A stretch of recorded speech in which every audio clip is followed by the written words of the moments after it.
নমস্কাৰ বন্ধু বান্ধৱীসকল, আমি আজি আহিছোঁ সোণাপুৰস্থিত মেফেয়াৰ স্প্ৰিং ভেলী ৰিজৰ্টলৈ।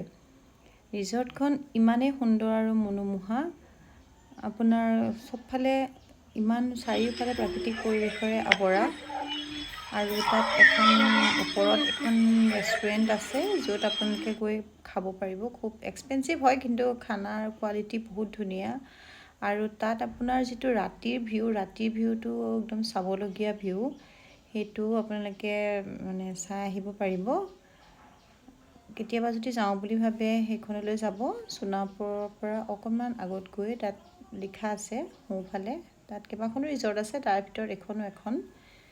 আমি বহুত ৰেষ্টুৰেণ্ট গৈছোঁ বা ৰিজৰ্ট গৈছোঁ, সেইখনত যিমানখিনি ভাল লাগিলে তেনেকৈ লগা নাই ভাল বেলেগত। খুবেই ভাল পাব আপোনালোকে।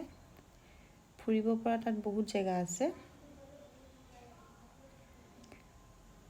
কেতিয়াবা যাব।